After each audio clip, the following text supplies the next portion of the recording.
मुरझाए हुए फूल दोबारा नहीं खिलते और ज़िंदगी दोबारा नहीं मिलती। मिलने को तो मिल जाते हैं हज़ारों लोग दुनिया में, मगर हज़ारों गलतियां माफ़ करने वाले माँ बाप नहीं मिलते। दोस्तों, यह कहानी है एक नौजवान लड़के की जो गुस्से में अपने घर से निकल आया है और बड़बड़ा रहा है। छुपा कर रखते हैं सारे पैसे।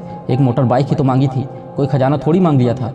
ठीक है, कोई बात नहीं। अगर वो मुझे बाइक नहीं दिलाना चाहते तो मैं भी तब तक घर नहीं जाऊँगा जब तक मैं नई मोटर बाइक नहीं खरीद लेता। लड़का यही बड़बड़ाते हुए गुस्से में जा रहा था, तभी उसके पैरों में कुछ चुभा।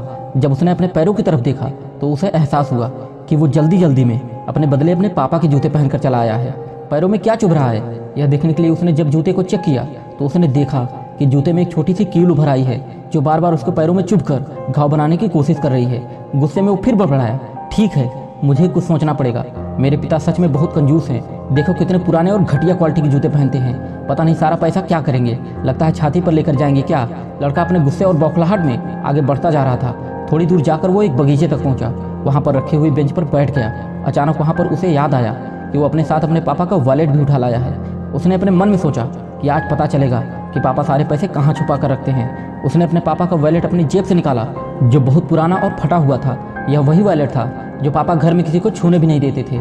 लड़के ने जब अपने पापा का वॉलेट खोला तो उसमें महज 100 रुपये, फैमिली की फ़ोटो और एक छोटी सी डायरी थी। डायरी को देखकर लड़के ने सोचा, अच्छा तो इसमें छुपा कर रखे हैं सारे राज। इसी में लिखा होगा किससे कितने पैसे लेने हैं या किसको कितने पैसे दिए हैं। अब पता चलेगा कि पापा कहाँ कहाँ पैसे इन्वेस्ट कर रखे हैं। ऐसा सोचकर लड़के ने जब उस छोटी सी डायरी का पहला पन्ना खोला तो उसमें लिखा था 40,000 बेटी की पढ़ाई के लिए उधार। लड़का यह देखकर शॉक्ड हो गया। उसने फिर दूसरा पन्ना खोला जिसमें लिखा था 50,000 उधार, नया लैपटॉप बेटे के लिए। यह वही लैपटॉप था जो पापा ने 2 साल पहले ही बेटे को दिया था क्योंकि वो कॉलेज जाने लगा था। लड़के को अब पता चला कि वह जो भी चीज़ें पापा से डिमांड करता था तो पापा कहाँ से पैसे लाते थे। डायरी के इन 2 पन्नों ने ही लड़के का गुस्सा पूरी तरह से शांत कर दिया और उसके मन को पश्चाताप से भर दिया। लड़का एक एक करके डायरी के पन्ने पलटता रहा और उसकी आंखों से आंसुओं की धार बहने लगी जो हर पन्ना पलटने के बाद बढ़ती ही गई। अब उसे पता चल गया कि पापा ने अपनी फैमिली की ज़रूरतों को पूरा करने के लिए किस किस से कितना उधार लिया है। पन्ना पलटते पलटते लड़का पिछले दिन की डेट तक पहुंचा। पिछले दिन की आखिरी तारीख वाले पन्ने पर लिखा था 50,000 बेटे की बाइक के लिए। इस पन्ने को पढ़ते ही बेटे को लगने लगा कि वो इस दुनिया का सबसे खराब बेटा है। लड़के ने जब डायरी का आखिरी पन्ना खोला तो उसमें लिखा था अच्छे जूते खरीदने हैं। हालांकि यह लाइन बेटे को समझ में नहीं आई, लेकिन वह अब जल्द से जल्द अपने पिताजी से मिलना चाहता था। इसलिए वह बेंच से उठा और अपने घर की ओर तेजी से चलने लगा। बगीचे के थोड़ा आगे रास्ते में पानी गिरा हुआ था जिस पर चलने के बाद लड़के को अपने पैरों में ठंडक महसूस हुई। जब उसने अपने पैरों से जूते उतार कर देखा तो दोनों जूते नीचे से फटे हुए थे जिनसे पानी रिसकर पैरों तक आ रहा था। जूते में निकली कील भी लड़के के पैरों में जख्म बना दी थी। अब बेटे को माँ की वह बातें याद आई जब माँ पापा से कहती थी अब तो नए जूते ले लो, कितने पुराने हो गए हैं। तो पापा यह कहकर टाल दिया करते थे कि अभी तो लिए हैं, कुछ और साल चलेंगे। बेटे ने दोनों जूते उतार कर फेंक दिया और फुट फुट कर रोने लगा। लड़का बड़ी तेजी से अपने घर की तरफ दौड़ा।